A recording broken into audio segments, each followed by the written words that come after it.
Alrighty, welcome back, ladies and gentlemen, to the Chupacabra's Lair. I am your host, Larry the Chupacabra, and we're here for the finale of the coverage of Ludum Dare number 31.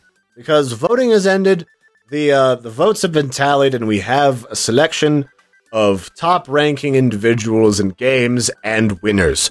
So, for the next couple of videos, I'm going to be taking a look at the top 2 entries in both the Game Jam, which was the version where you could work as a team, or solo, for 72 hours to create an awesome game. And then we'll also be taking a look at the regular Compo version, where you had 48 hours, you could only work alone, and you made yourself a game as delectable as possible in those 48 hours. So we're going to be starting off with the Jam component, and doing this in reverse order with the number 2 winner in the overall category for Jams of Escape Character by Zai. And in Escape Character, we are this lovely little digital man who has gained sentience inside of an old version of Windows XP, and we must grab this pointer because it's dangerous to go alone and embark on some sort of adventure very much in the influence of Zelda to go through the digital cyberverse and figure out what the meaning of our cute little existence is. And so let's begin our adventure by jumping inside the README.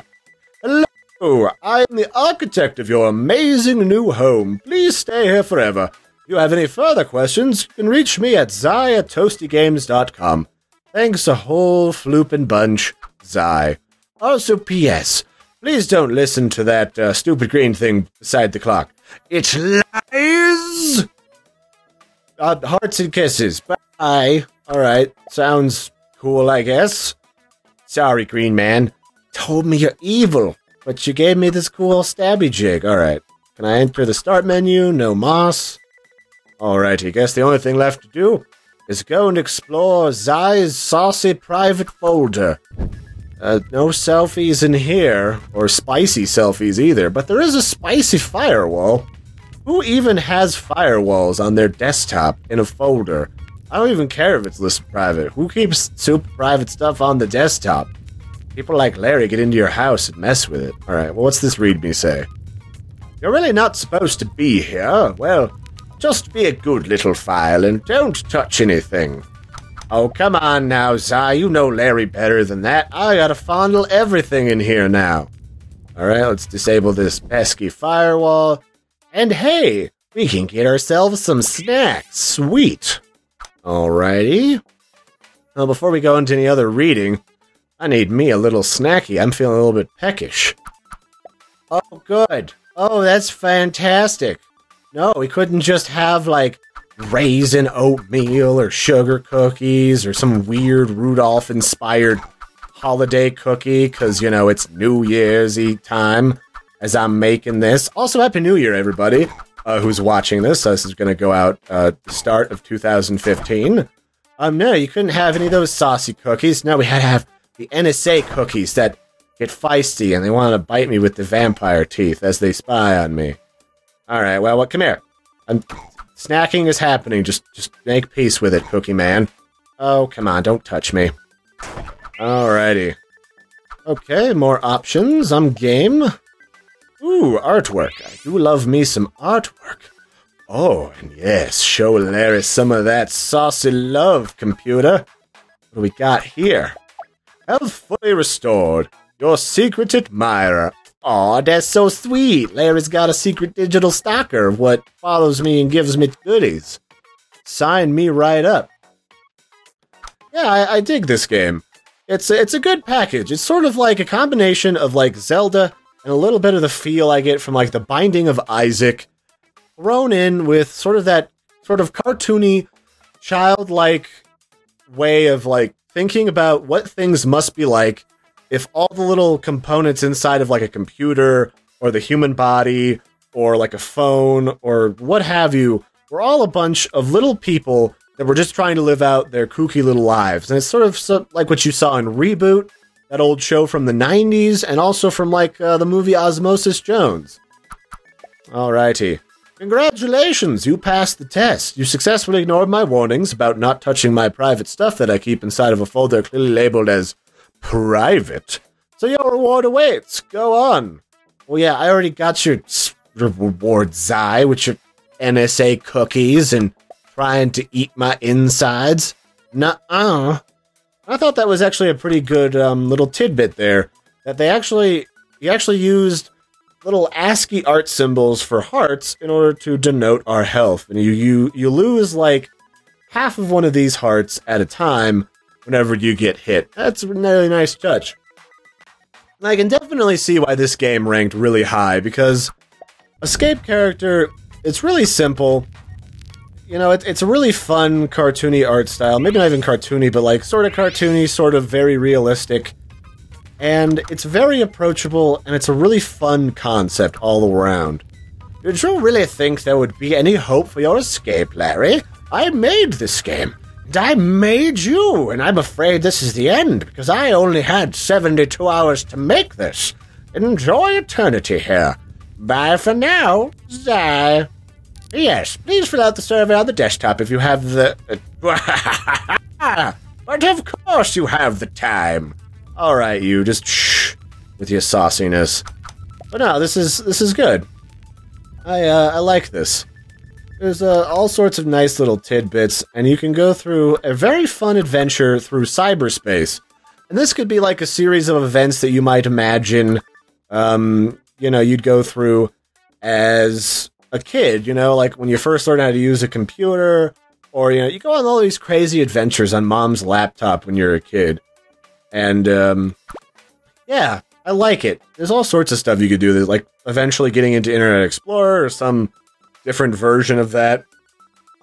Yeah, it's cool.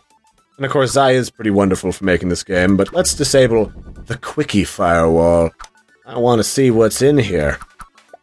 So I know that the quickies contain dark and sinister things, so let's just take a look here in the textures folder. These are actually little copies of our character and some of the other stuff in this game so far. Very nice touch. We get to see the little hero character. We can jump in here to see what the cookies looked like. Very scary cookie man. Oh, this was cool. I can definitely understand why this ranked really high. Very fun. And I could easily see this getting adapted into a full-featured adventure-y game. You know, you could go rescue some princessy person off of the internet, maybe a princey character, what have you. All sorts of different things. You know, I'd be interested to see what kind of quests you would go into in here, because one character that I really wouldn't mind seeing a parody of is Clippy. Come on. You can't tell me the moment you saw someone wandering around inside of, like, a parody version of Microsoft XP or Windows XP, you didn't want to see it, like, Clippy show up like, hey there, seems like you're trying to have an adventure. Can I help? And then, like, you know, someone comes over, is like, get out of here. Or, what would you call Clippy? Like, Grabby or something? Or something? Clampy? Clampy would work. And it's just like, comes in here and is like, oh, get out of here, Clampy. You're just trying to take advantage of an adventurer, getting you some of that, getting your digital fix. But yeah. It's cool. Show me some more love. That's right, Zai. Give me some more of that love. Yeah. Ooh, more health from my secret admirer. Larry does like. So this could become, you know, all sorts of Zelda adventures. You gotta fight off evil viruses. You've got to retrieve some backup data that was lost on the computer so that whoever owns the computer can help you escape, because they didn't create you, they just found you on their desktop, and they're sort of like a children's cartoon sitcom. And you go on these wild adventures where you're trying to help this physical person on their computer do their homework so they can try and spend their free time helping you through and escaping onto the internet so you can go explore the world. I think that would be really cool. So, very nice job, Zai. This was a lot of fun, and I really love this concept. It's simple, it's straightforward, it's really approachable, it's really fun, love your art style. And this was a really strong way of handling an entire game on one screen by having little pop-up windows, which is really what sort of the GUI was designed to do initially, was to let people explore on a singular screen on their computer visually without having to wander around in command line prompts. Yeah, this was cool. Keep up the awesome work, and I'd love to see if you turn this into anything, because this is cool. Love it. Alrighty, next up we've got 90-second portraits by Simon Larsen, and this is the game that won the top spot overall for the game jams. And Simon Larsen and the Tangram Games crew, I believe. Could be wrong, but this is a fun game. I feel it has some connotations of, like, draw together. I think that's what the name of that app was, where you can send your friends pictures of each other and you draw on it, goofy stuff, and, like, share them back and forth. And also the game Papers, Please. So basically, we are some kind of wild and crazy street artist who does portrait work for, you know, cash. And we gotta do it in 90 seconds, as best as we can, to get as much money as we can. We only get 5 chances to make money every day. And then we're toast. And you know, paint isn't cheap, and neither is rent, so let's get started and do the thing. So the first thing we need to pay attention to is the background. We have like a dark cityscape background, so we'll hit the mix button. And I need a nice darkish blue here. I think that's about the regular type of blue that I can start out with. And I think one of these allows me to... Oh, how does this work? Oh, that works. So this allows me to spread a whole thick layer of gloppy paint and start mixing up the background, because we gotta get the background the customer has ordered, and then we have to paint the customer themselves. That's not black enough. We need darker. Darker than the darkest black. Okay, that's dark enough. That's one building, that's another building, and obviously we can't be super exact. I was never good at freehand digital drawing, but we'll make the old college try of it. So let's start with his body. Let's get this paint. This is kind of like a darky bluish green. Yeah. Glad I took those art theory classes in frickin' college that helped me understand colors and the mixing of them and giving me a better eye for the colors. I don't think we're going to have enough time for this. We're going to need to mix up some pastel-y color for his skin. That's good. Give me your face. We need to give you your face, your ears, and I don't know what's going to give you those pants. We'll just give you pants from the same... Okay. Ran out of time, but we got a B on that. So we didn't do too bad. And I think a lot of this goes into what you do for the background color. Yeah, seems a lot like what you end up doing. The background is like, you know, what, 2/3 of these pictures? So you gotta pay really close attention to it. We need some green in there. That's the right color. So we're gonna start with the skyline. That's not green enough. Need to green you up a bit. Yeah, there we go. That's perfect. Oh, crap. Yeah, that's perfect. So we'll hit the green skyline. We need to put this back to white. Start our palette over. Yeah, that's good. We'll put some, like... It's like smearing whipped cream for these Canadian Alps or the European Alps. I think that's where Jeffrey is thinking of himself right now. Then we need to take this green and lighten it up so that we've got a very, limey green color. Need some yellow. It's gonna be a hard one to hit, actually. Good enough. We'll give you a nice turtleneck sweater, your waving hand, and your body, and gotta hurry up and get your face. Gotta lighten up this red so that we can get your head before time runs out. And then let's see if we can hit your pants. Dang it! Jeremy, get back here. Oh, we still got an A. Made $5. That's not bad. Alright, this gentleman is a space invader visiting Earth on vacation. So we need some black. Change this to black. We will glop some paint on right here. Mostly perfect. Yeah, like that. Gotta use that paint bucket whenever possible. And then we're gonna need to darken up this green paint. Too dark though. Let's lighten you up just a smidge. I think that's pretty good. Let's get your hammerhead shark face going on here. And this is a cool game. You know, it reminded me a lot of, like, the hands game from the last Ludum Dare. I had a lot of fun making robot hands. And, you know, it's really about creative expression here, you know? It's all about that creative expression, and I need some yellow. Gotta mellow out some yellow and darken it just a smidgen. And this could be a game that you could really easily port onto the mobile devices, whatever operating system you really enjoy. You know, this is something that can be easily done with your fingertips, just drawing goofy images, and then even submitting some of your own images that people could have for characters that you end up having to paint. Alright, we got a B and C in our time. Oh, we only made $3. Dang it! Space Bob. But no, this is cool. And the one thing I would be very curious about where this game would end up going is, like, what would you do for a career mode? Because I could definitely see this game getting a career mode.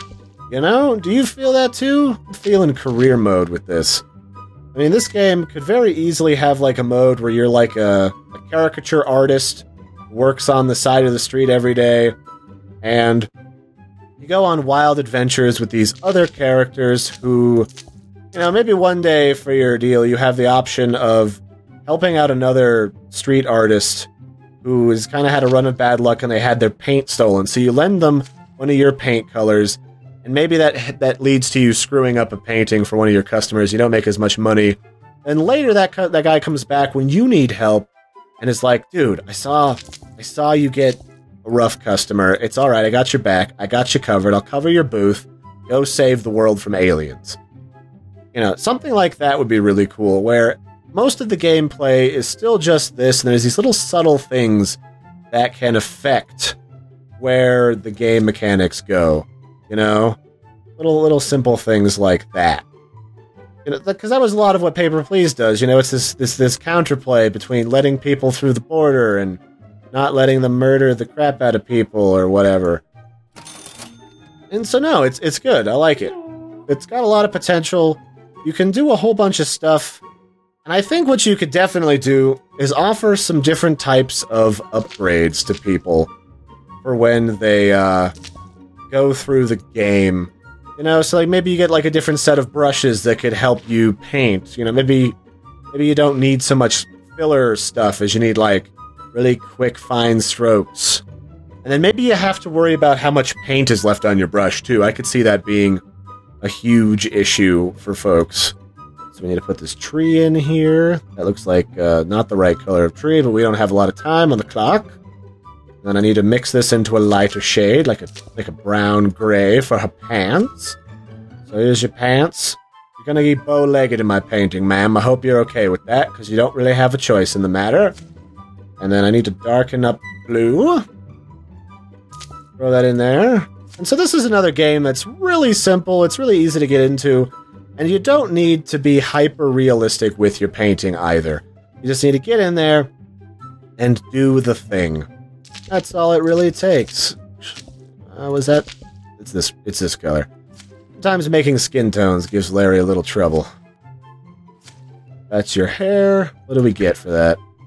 Alright, we got an A and B for time. We got whole $6. Look at that. Alright, day one. Total earnings, $23.